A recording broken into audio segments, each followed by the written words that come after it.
Assalamualaikum warahmatullahi wabarakatuh. Kami dari kelompok 8 ingin memaparkan materi kami yang berjudul Pancasila sebagai Sistem Filsafat. Baik, saya ketua kelompok dari kelompok 8. Nama saya Iksan Rahmat Dinatul Hayat, NIM 22040164. Saya Muhammad Isanawia dengan NIM 220401160. Saya Febran Ilham dengan NIM 2204011135. Dan saya Korose Nandita Pratama NIM 220401237. Dan saya Julian Syah dengan NIM 22040154. Pancasila sebagai sistem filsafat. Definisi filsafat berasal dari bahasa Yunani, yaitu filosofia, tersusun dari kata philos yang berarti cinta atau philia yang berarti persahabatan dan kata sophos yang berarti kebijaksanaan. Mempelajari filsafat merupakan upaya manusia untuk mencari kebijaksanaan hidup yang nanti akan menjadi konsep yang bermanfaat bagi peradaban manusia. Pengertian filsafat menurut beberapa filsuf, yaitu Plato. Filsafat adalah pengetahuan tentang segala yang ada atau ilmu pengetahuan yang berminat mencapai benar yang asli. Yaitu filsuf Aristoteles. Filsafat adalah ilmu pengetahuan yang meliputi kebenaran yang di dalamnya terkandung ilmu-ilmu metafisika, logika, retorika, etika, ekonomi, politik, dan estetika, atau filsafat yang menyelidiki sebab dan asas segala benda. Filsuf yang ketiga yaitu Marcus Tullius Cicero. Filsafat adalah pengetahuan tentang sesuatu yang maha agung dan usaha-usaha untuk mencapainya. Dan filsuf yang keempat yaitu Immanuel Kant. Filsafat itu ilmu pokok dan pangkal segala pengetahuan yang mencakup di dalamnya. Persoalan yaitu apakah yang dapat kita ketahui? Dijawab oleh metafisika. Apa yang kita dapat kerjakan? Dijawab oleh etika. Sampai di manakah harapan kita? Dijawab oleh antropologi.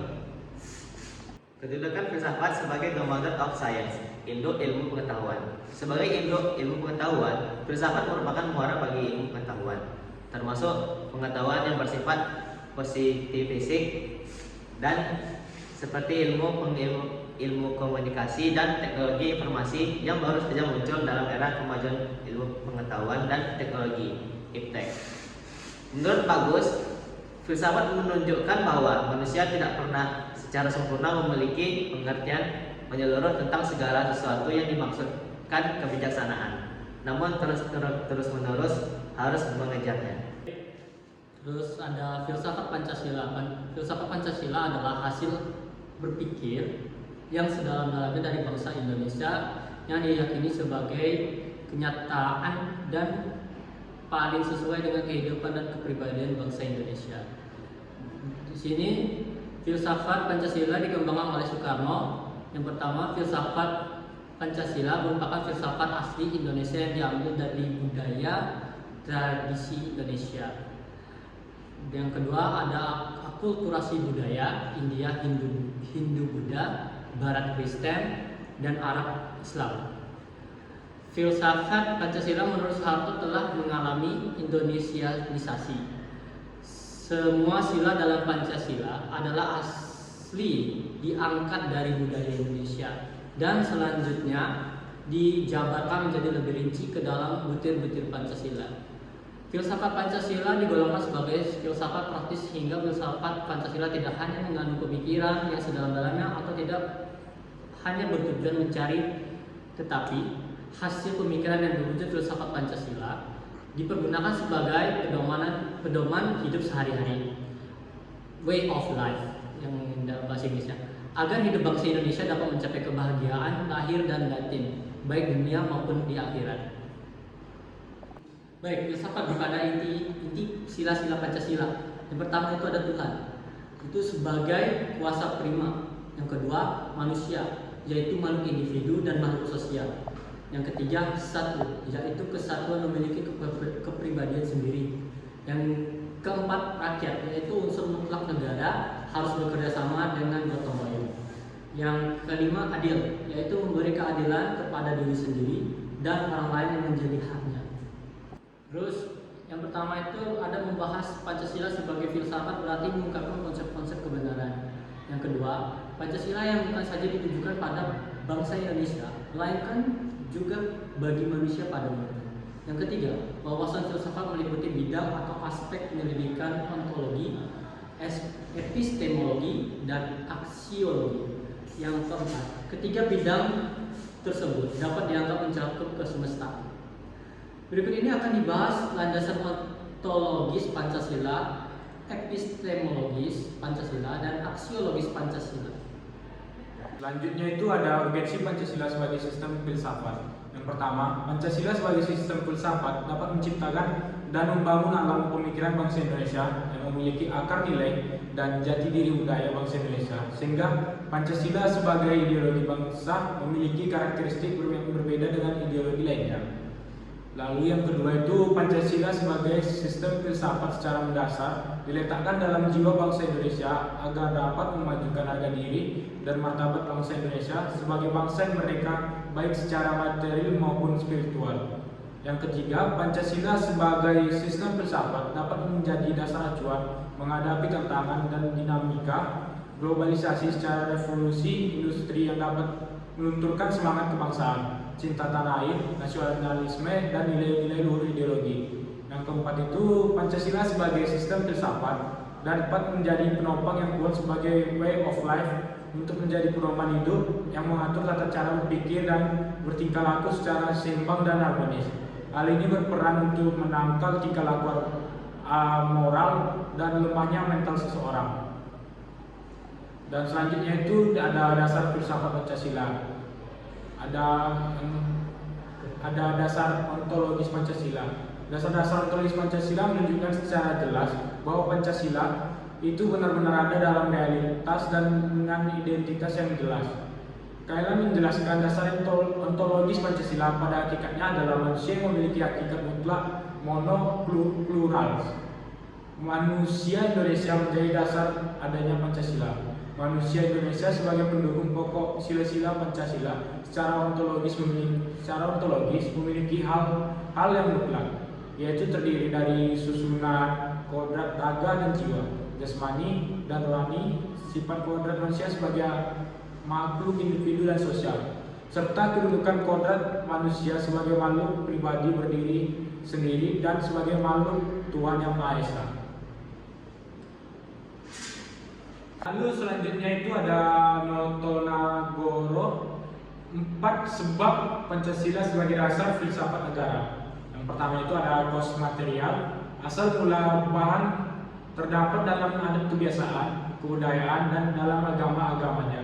Yang kedua itu ada kaos formalis, asal mula bentuk atau bangun Bung Karno bersama-sama Bung Hatta menjadi pembentuk negara. Yang ketiga itu ada causa finalis, asal mula tujuan BPUPKI menerima rencana dan perubahan sebagai asal mula bentuk maupun arti asal mula tujuan dari Pancasila. Dan yang terakhir itu ada cause efficient, asal mula karya, yaitu PPKI yang menjadikan Pancasila sebagai dasar filsafat negara. Dasar epistemologis Pancasila yaitu yang pertama yaitu eksistensi Pancasila dibangun sebagai abstraksi dan penyederhanaan terhadap realitas yang ada dalam masyarakat bangsa Indonesia dengan lingkungan yang heterogen, multikultur, dan multiteknik. Yang kedua itu dasar epistemologis Pancasila juga berkaitan dengan dasar ontologis Pancasila karena pengetahuan Pancasila berpijak pada hakikat manusia yang menjadi pendukung pokok Pancasila. Bercirikan masyarakat bangsa Indonesia berkeinginan untuk membebaskan diri menjadi bangsa merdeka. Yang ketiga yaitu Pancasila mengakui kebenaran pengetahuan yang bersumber dari wahyu atau agama serta kebenaran yang bersumber pada akal pikiran manusia serta kebenaran yang bersifat empiris berdasarkan pada pengalaman. Dasar aksiologis Pancasila. Aksiologis terkait erat dengan penelaahan atas nilai. Pancasila tidak dilepaskan dari manusia Indonesia sebagai latar belakang. karena Pancasila bukan nilai yang ada dengan sendirinya atau given value, melainkan nilai yang diciptakan atau created value oleh manusia Indonesia. Nilai berhubungan secara intrinsik dan ekstrinsik, yaitu nilai intrinsik Pancasila adalah hasil perpaduan antar nilai asli milik bangsa Indonesia dan nilai yang diambil dari budaya luar Indonesia. Sebagai nilai ekstrinsik, Pancasila tidak hanya mencerminkan identitas manusia Indonesia, melainkan juga berfungsi sebagai cara atau means dalam mencapai tujuan. Pancasila mencerminkan nilai realita dan idealitas. Pancasila mencerminkan nilai realitas karena di dalam sila-sila Pancasila berisi nilai yang sudah dipraktekkan dalam hidup sehari-hari oleh bangsa Indonesia. Pancasila berisi nilai-nilai idealitas, yaitu nilai-nilai yang diinginkan untuk dicapai. Karakteristik filsafat Pancasila. Yang pertama, Tuhan Yang Maha Esa. Sebagai ketuhanan Yang Maha Esa mengandung arti bahwa manusia Indonesia percaya adanya Tuhan. Yang kedua itu penghargaan kepada sesama umat manusia apapun suku bangsa dan bahasanya. Bangsa Indonesia menjunjung tinggi persatuan bangsa. Yang ketiga itu kehidupan manusia Indonesia bermasyarakat dan bernegara berdasarkan atas sistem demokrasi. Dan yang keempat yaitu keadilan sosial bagi hidup bersama yang bersumber dari pandangan hidup yang dianut oleh suatu masyarakat. Hakikat sila-sila Pancasila. Menurut Nagoro, hakikat adalah segala sesuatu yang mengandung kesatuan mutlak dari unsur-unsur yang menyusun atau membentuknya. Hakikat sila-sila Pancasila dapat dipahami dalam 3 kategori, yaitu hakikat abstrak, merujuk pada kata ketuhanan, kemanusiaan, kesatuan, kerakyatan, dan keadilan. Hakikat pribadi ada pada bangsa Indonesia, yaitu adat istiadat, nilai agama, nilai-nilai kebudayaan, sifat dan karakter yang melekat pada bangsa Indonesia. Yang ketiga, hakikat konkret. Pancasila ada pedoman praktis dalam wujud pelaksanaan praktis dalam kehidupan berbangsa dan bernegara. Pancasila sebagai suatu kesatuan utuh. Pancasila dalam struktur, hierarkis, dan piramida. Yang di bawah itu keadilan sosial bagi seluruh rakyat Indonesia. Yang di atasnya lagi kerakyatan yang dipimpin oleh hikmat kebijaksanaan dalam persyaratan perwakilan. Atasnya lagi persatuan Indonesia. Di atasnya lagi ada kemanusiaan yang adil dan beradab. Dan yang paling atas ketuhanan yang Maha Esa.